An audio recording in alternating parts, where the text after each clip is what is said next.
Roll. Malayalam cinema ಇದು ಫೆಬ್ರವರಿಯಲ್ಲಿ release ಆಗಿ ಹೆವಿ ಹವಾ ಕ್ರಿಯೇಟ್ ಮಾಡಿತು ಅಂಡ್ ಇವಾಗ OTT ಅಲ್ಲಿ ರಿಲೀಸ್ ಆಗಿದೆ. ಕನ್ನಡದಲ್ಲಿ ಅವೈಲೇಬಲ್ ಇಲ್ಲ, ಓನ್ಲಿ ಮಲಯಾಳಂ, ಹಿಂದಿ ಅಂಡ್ ತಮಿಳ್. ನಾನು ಒರಿಜಿನಲ್ ಭಾಷೆಯಲ್ಲಿ ಸಿನಿಮಾ ನೋಡಿದ್ದಾಯ್ತು. ಸೊ ಮಾತಾಡುವ ಸಿನಿಮಾ ಕೊಟ್ಟಂತಹ ಎಕ್ಸ್ಪೀರಿಯನ್ಸ್ ಹೇಗಿತ್ತು ಅಂತ ಅಂಡ್ ನನಗೇನು ಇಷ್ಟ ಆಯ್ತು, ನನಗೇನು ಕಷ್ಟ ಆಯ್ತು ಅಂತ ಕಂಪ್ಲೀಟ್ ಆಗಿ ತಿಳಿಸ್ಕೊಡ್ತೀನಿ. ಅಂಡ್ ಅದಕ್ಕಿಂತ ಮುಂಚೆ ಚಾನಲ್ಗೆ ಫಸ್ಟ್ ಟೈಮ್ ಬಂದಿದ್ರೆ ವಿಡಿಯೋನ ಫುಲ್ ನೋಡಿ, ಇಷ್ಟ ಆದ್ರೆ ಮಾತ್ರ ಸಬ್ಸ್ಕ್ರೈಬ್ ಮಾಡಿಕೊಂಡು ಸಪೋರ್ಟ್ ಮಾಡಿ. ಪ್ರೇಮಾಲು ಸಿನಿಮಾದ ಒನ್ ಲೈನ್ ಸ್ಟೋರಿ ವಿಚಾರಕ್ಕೆ ಬಂದ್ರೆ, ಸಚಿನ್ ಲೈಫ್ ಅಲ್ಲಿ ತುಂಬಾ ರಿಜೆಕ್ಷನ್ ಗಳನ್ನ ಫೇಸ್ ಮಾಡಿರ್ತಾನೆ. ಸ್ವಲ್ಪ ಇದೆಲ್ಲದರಿಂದ ಹೊರಗೆ ಬರಬೇಕು ಅಂತ ಗೇಟ್ ಕೋಚಿಂಗ್ಗೆ ಹೈದರಾಬಾದ್ಗೆ ಅಂತ ಹೋಗ್ತಾನೆ. ಇನ್ನು ಈ ಕಡೆ ನಮ್ಮ ಹುಡುಗಿ ರೀನು ಅವಾಗ ತಾನೇ ಒಂದು ಕಾರ್ಪೊರೇಟ್ ಕಂಪ್ನಿಯಲ್ಲಿ ಕೆಲಸಕ್ಕೆ ಸೇರಿರ್ತಾಳೆ. ಮುಂದೆ ಇವರಿಬ್ರು ಹೇಗೆ ಮೀಟ್ ಆಗ್ತಾರೆ, ಮೀಟ್ ಆದ್ಮೇಲೆ ಏನೇನೆಲ್ಲ ಆಗತ್ತೆ ಅನ್ನೋದನ್ನ ನೀವು ಸಿನಿಮಾ ನೋಡಿದ್ರೆ ತಿಳ್ಕೊತೀರಾ. ಸಿನಿಮಾದಲ್ಲಿ ನನಗೆ ಇಷ್ಟ ಆಗಿದ್ದು ಕ್ಯಾರೆಕ್ಟರ್ಸ್. ತುಂಬಾ ಚೆನ್ನಾಗಿ ಬರ್ಕೊಂಡಿದ್ದಾರೆ ಪಾತ್ರಗಳನ್ನ. ಅವುಗಳ ಪರ್ಪಸ್ ನ ಅವು ಖಂಡಿತ ಫುಲ್ಫಿಲ್ ಮಾಡಿವೆ ಸಿನಿಮಾದಲ್ಲಿ. ಸಚಿನ್ ಕ್ಯಾರೆಕ್ಟರ್ ರಿಜೆಕ್ಷನ್ ನ ಫೇಸ್ ಮಾಡಿಕೊಂಡು ಕನ್ಫ್ಯೂಸ್ ಆಗಿರೋ ಒಬ್ಬ ಇನ್ನೋಸೆಂಟ್. ರೀನು ಒಬ್ಳು super confident and daring girl, ಎಲ್ಲರ ಜೊತೆ ಫ್ರೆಂಡ್ಲಿ ಆಗಿರೋಳು. ಆದಿ ಒಂದು ಪಕ್ಕಾ ಕಾರ್ಪೊರೇಟ್ ಹುಳ, over dramatic and over possessive ಆಗಿರೋನು.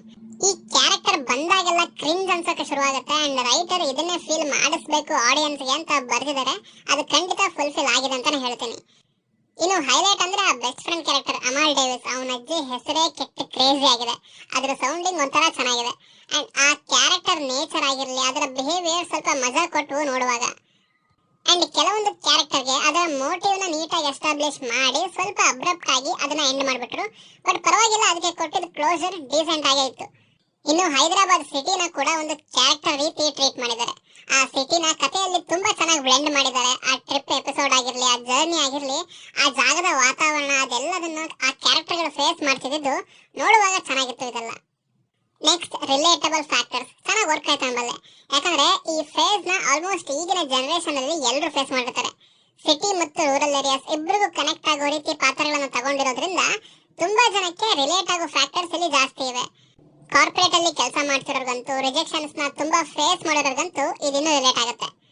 ಇನ್ನು ಇದರ ಕೊನೆಯ 25ರಿಂದ 30 ನಿಮಿಷ ಏನಿದೆ, ಆ ಥರ್ಡ್ ಆಕ್ಟ್ ಅನ್ನೋದು ಅದು ಸ್ವಲ್ಪ ಎಂಗೇಜಿಂಗ್ ಆಗಿತ್ತು. ಕ್ಯಾರೆಕ್ಟರ್ ಆರ್ಕ್ ಅನ್ನೋದು ಚೆನ್ನಾಗಿ ಹೈಲೈಟ್ ಆಗ್ತಿತ್ತು. ಒಂದು ಸ್ವಲ್ಪ ಫನ್ ಅನ್ನೋದು ಅಲ್ಲಿ ಜನರೇಟ್ ಆಯ್ತು. ಓವರಾಲ್ ಆಗಿ ಏನೋ ಒಳಗೊಂಥರ ಸ್ಯಾಟಿಸ್ಫ್ಯಾಕ್ಷನ್ ಅನ್ನೋದು ಆ ಸೀನ್ಸ್ ಅಲ್ಲಿ ಕಾಣಿಸ್ತು ನೋಡುವಾಗ. ಹಾಗೆ ಇಲ್ಲಿ ಯೂಸ್ ಮಾಡ್ಕೊಂಡಿರೋ ಕೆಲವೊಂದು ಸೆಟಪ್ ಅಂಡ್ ಪೇ ಆಫ್ ತುಂಬಾ ಚೆನ್ನಾಗಿತ್ತು. ಒಂದು ಅನ್ಎಕ್ಸ್ಪೆಕ್ಟೆಡ್ ಆಗಿ ಬಂತು, ಇನ್ನೊಂದು ಆಲ್ರೆಡಿ ನಾನು ಪ್ರೆಡಿಕ್ಟ್ ಮಾಡಿದ್ದೆ ಅಂಡ್ ಅದೇ ರೀತಿ ಇತ್ತು. ಪರ್ಫಾರ್ಮೆನ್ಸಸ್ ಎಲ್ರಿಗೂ ಇಷ್ಟ ಆಯ್ತು. ಸ್ಪೆಷಲಿ ನನಗೆ Amal Davis and Adi character performance ಇಷ್ಟ ಆಯ್ತು. ಯಾಕಂದ್ರೆ ಅವ್ರಿಗೆ ಪರ್ಫಾರ್ಮೆನ್ಸ್ ಮೂಲಕ ಆ ಕ್ಯಾರೆಕ್ಟರ್ ನಮಗೆ ಏನ್ ಫೀಲ್ ಮಾಡಿಸ್ಬೇಕು ಅದನ್ನ ಪ್ರಾಪರ್ ಆಗಿ ಕಮ್ಯುನಿಕೇಟ್ ಮಾಡಿದ್ರು ಅಂತ ಅನಿಸ್ತು. ಹೀರೋಯಿನ್ ಕ್ಯೂಟ್ನೆಸ್ ಹಿಡ್ಕೊಂಡು ಸೋಷಿಯಲ್ ಮೀಡಿಯಾ ಫುಲ್ ಹೈಪ್ ತಗೊಂಡ್ಬಿಟ್ರು. ಇನ್ನು ಟೆಕ್ನಿಕಲಿ ಸಿನಿಮಾ ಡೀಸೆಂಟ್ ಆಗಿದೆ. ನನಗೆ ಇದರ ಮ್ಯೂಸಿಕ್ ಸ್ವಲ್ಪ ಫ್ರೆಶ್ ಫೀಲ್ ಕೊಡ್ತು ಅಂಡ್ ಸಾಂಗ್ಸ್ ಮತ್ತು ಅದರ ಪಿಕ್ಚರೈಸೇಷನ್ ಚೆನ್ನಾಗಿತ್ತು. ಇನ್ನು ಸಿನಿಮಾದಲ್ಲಿ ನನಗೆ ಕಷ್ಟ ಆಗಿದ್ದೇನಂತಂದ್ರೆ thin plot and duration. Literally ಕಥೆಲಿ ಅಷ್ಟೊಂದು ದಮ್ ಇಲ್ಲ. ಒಂದು ಸಣ್ಣ ಸಿಚುವೇಶನ್ ಹಿಡ್ಕೊಂಡು ಅದರ ಸುತ್ತ ಸುಮ್ಮನೆ ಲೆಂತಿ ಕಾನ್ವರ್ಸೇಷನ್ಸ್ ತಂದು ಡ್ರ್ಯಾಗ್ ಮಾಡಿದ್ದಾರೆ. ಸಿನಿಮಾ ಶುರುವಾಗಿ ಕತೆ ಒಳಗೆ ಹೋಗೋಕೆ ಅರ್ಧ ಗಂಟೆ ತಗೊಂಡ್ರು. ಅದಾದ್ಮೇಲೆ ಫಸ್ಟ್ ಹಾಫ್ ಫುಲ್ ಡ್ರ್ಯಾಗ್ ಮಾಡಿದ್ದಾರೆ ಅಂಡ್ ಸೆಕೆಂಡ್ ಹಾಫ್ ಕೂಡ ಅಷ್ಟೇ.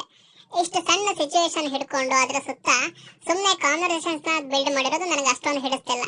ತುಂಬಾ ಬೋರಿಂಗ್ ಆಗಿತ್ತು ಸೀನ್ಸ್ಗಳು ಅಂಡ್ ಅದರಿಂದ ಸಖತ್ ಲ್ಯಾಗ್ ಫೀಲ್ ಬಂತು. 2 ಗಂಟೆ 36 ನಿಮಿಷ ಇರೋ ಈ ಸಿನಿಮಾ ನನಗೊಂದು 3 ಗಂಟೆ ಇದೆ ಅನ್ನೋ ಒಂದು ಫೀಲ್ ಬರೆಸ್ಬಿಡ್ತು. ನೆಕ್ಸ್ಟ್ ಇದರ ಕನ್ವಿನಿಯೆಂಟ್ ರೈಟಿಂಗ್. ಎಲ್ಲ ಈಸಿಯಾಗಿ ಸಿಕ್ಬಿಡುತ್ತೆ, ಈಸಿಯಾಗಿ ಚಾಲೆಂಜಸ್ ನ ಫೇಸ್ ಮಾಡ್ಬಿಡ್ತವೆ ಕ್ಯಾರೆಕ್ಟರ್ಗಳು. ಆ ಟ್ರೈನ್ ಸೀಕ್ವೆನ್ಸ್ ಚೆನ್ನಾಗೇನೋ ಇದೆ, ಬಟ್ ಅದು ಶುರುವಾಗೋ ಮುಂಚೆ ಬರ್ಕೊಂಡಿರೋದು ತುಂಬಾ ಕನ್ವಿನಿಯೆಂಟ್ ಆಗೋಯ್ತು. ಹಾಗೇನೆ ಹೀರೋಗೆ ಒಂದು ಮೇನ್ ಗೋಲ್ ನ ಎಸ್ಟಾಬ್ಲಿಷ್ ಮಾಡ್ತಾರೆ ಅಂಡ್ ಅದು ಕ್ಲೈಮ್ಯಾಕ್ಸ್ ವರೆಗೂ ಬರೋದೇ ಇಲ್ಲ. ಫೈನ್, ಅದಕ್ಕೆ ರೀಸನ್ ಏನೋ ಕೊಟ್ಟಿದ್ದಾರೆ, ಅದು ಸ್ಯಾಟಿಸ್ಫೈ ಮಾಡ್ತು.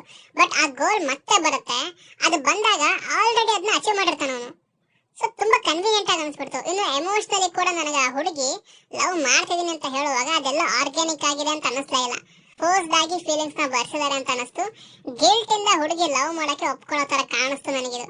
ಆ ಒಂದು ಲವ್ ನ ಅಥವಾ ಆ ಫೀಲಿಂಗ್ ನ ಎಸ್ಟಾಬ್ಲಿಷ್ ಮಾಡೋದಕ್ಕೆ ಟ್ರೈನ್ ಸೀಕ್ವೆನ್ಸ್ ನ ತುಂಬಾ ಚೆನ್ನಾಗಿ ಯೂಸ್ ಮಾಡ್ಕೋಬಹುದಿತ್ತು. ತುಂಬಾ ಸ್ಪೇಸ್ ಇತ್ತು ಅಲ್ಲಿ, ಆದ್ರೆ ಅಲ್ಲಿ ಅದನ್ನ ಅಚೀವ್ ಮಾಡ್ಲೇ ಇಲ್ಲ. ಇನ್ನು ಕಾಮಿಡಿ ಫನ್ ಎಲ್ಲಿ ಗುರು, ಅಬ್ಬಬ್ಬ ಅಂದ್ರೆ 2ರಿಂದ 3 ಸಲ ನಕ್ಕಿರ್ಬೋದು ನಾನು ಸಿನಿಮಾ ನೋಡುವಾಗ.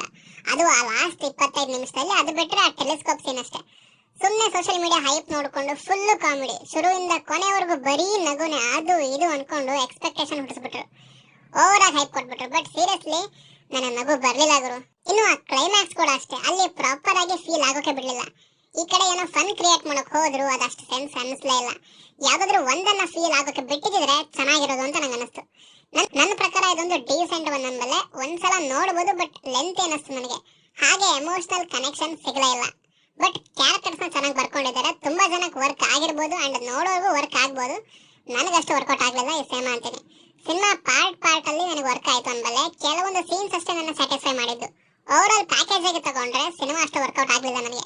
ನನ್ನ ರೇಟಿಂಗ್ಸ್ ಈ ಸಿನಿಮಾಗೆ 3 ಔಟ್ ಆಫ್ 5. ಸೊ ಇದಿಷ್ಟು ನನಗೆ ಸಿನಿಮಾ ನೋಡಿ ಹೇಳಬೇಕು.